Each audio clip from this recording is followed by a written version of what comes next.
become a CEO. So you have got your eyes on the chest of operating officer position. Way to sort for the stars. The CEO is second in command. In most companies, is a unique position that lately considered one of the most challenging positions in the boardroom. We know your got in you. We now you have got it in you, and we're excited for you to take this step. To help you get there, we have put together this handy guide on how to become a CEO. Well, we will take a close look at what is what is what is like to be one, how to determine where you are in your path to become in one, the skills of such cultivate now in your care. Bye.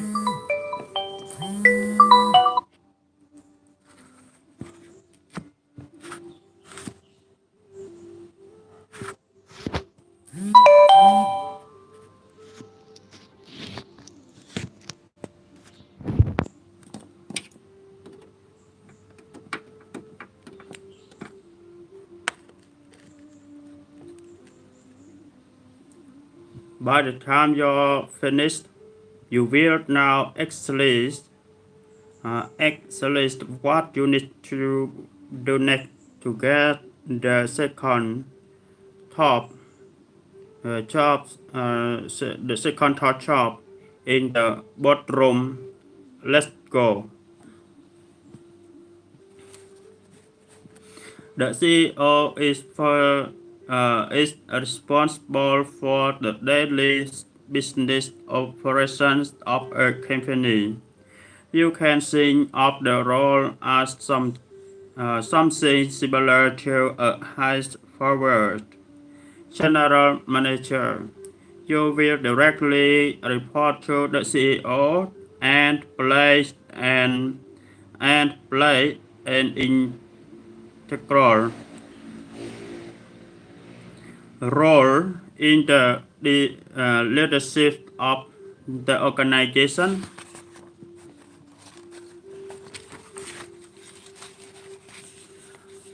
If the CEO is the visionary leader, then the CEO is the one who makes things happen. The CEO strategist and sets goals for the organization. You will be one to figure out how to make those plans a reality. For example, if a CEO wants to expand the company by offering a new set of service, it will be your job to lead the recovery time to determine what department acquisition or investment the company will need to make. As a result, you might see the CEO sometimes called the operating director,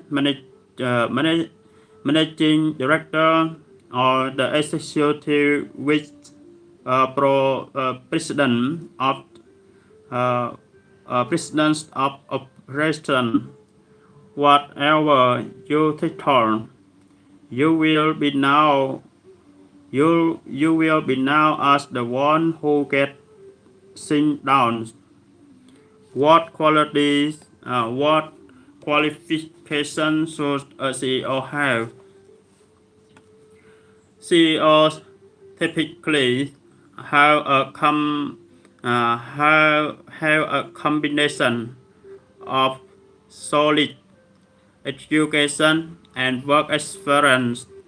If individual want to become a CEO, Wheeler said they should have a degree in business or proven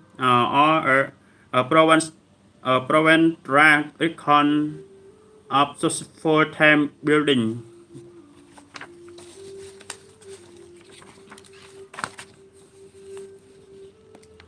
I believe the CEO needs to have walked the talk. Whitler says they need to understand every role on their team and have either lived it or take the time to understand it. This gives time the ability to identify gaps and understand it. Water agrees that it's important to have a solid foundation in business. A specific degree is needed. Others having a Master's of Business Administration degree can be a half from a standpoint of building business and financial achievement, he said. A good rule of thumb for those hoping to become a CEO is to have a depth understanding of business, people management, and the industries as um, as as a whole. Walter says. Victor said, according to Socrates, what qualifies him to become a CEO was not necessarily his depth of business experience, but rather his breadth. Becomes I have become I've had experience with sales, marketing, business development, partnerships, customer service, a little bit of everything is my sense for me to become CEO, he said. You have to be just of all trade and masters of a few. Aspiring CEOs should focus on getting the right experience rather than pursuing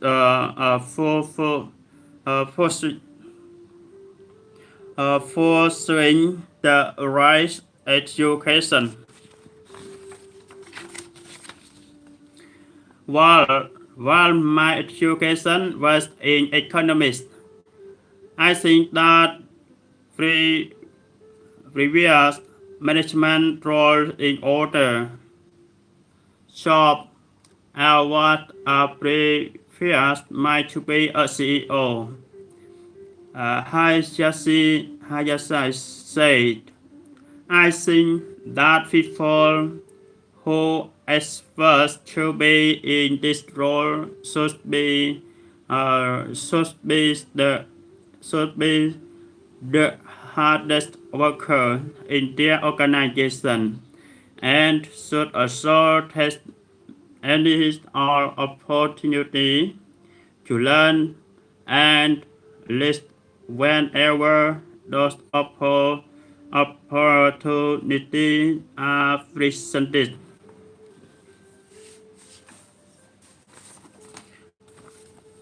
Political parties. A political party is an organization that coordinates candidates to compete in a country's selection. It is common for the members of a political party to have similar ideas about politics, and parties may promote specific ideological or policy goals. Political parties has become a major part of the politics of almost every country. Has modern parties organization developed and spread around the world over the last few centuries? Some countries have only one political parties, while others have dozens. But it is extremely rare for a country to have no political parties. Parties are important in the politics of autocracies as well as democracies. Thus, usually, democracies have more political parties than autocracies. Autocracies often have a single party that governs the country, and some political scientists consider competition between two or more parties to be an essential part of democracy. Parties can develop from existing divisions in society, like the division between lower and upper classes, and they streamline the process of making political decisions by encouraging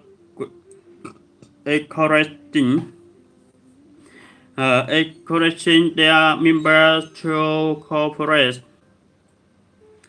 Political parties usually include a party leader who has primarily responsibility for the activities of the party. Party executives who may select the leader and who perform administrative and organizational tasks, and party members who may volunteer to help the party, donate money to it, and vote for its candidate. There are many different ways in which political parties can be structured and interact with the electorate. The contribution that citizens give to political parties are often regulated by law, and parties will sometimes govern in a way that favors the people to donate time and money to them. Many political Many political parties are motivated by ideological goals.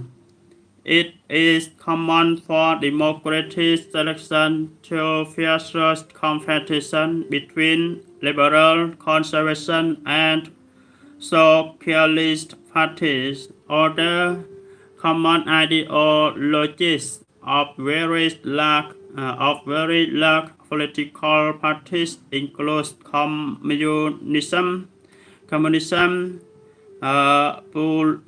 populism, nationalism, and Islamism.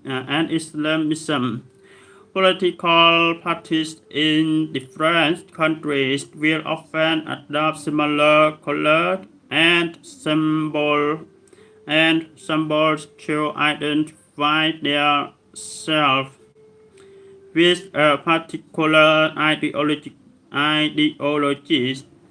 However, many political parties have two ideological affiliations and may instead by primaries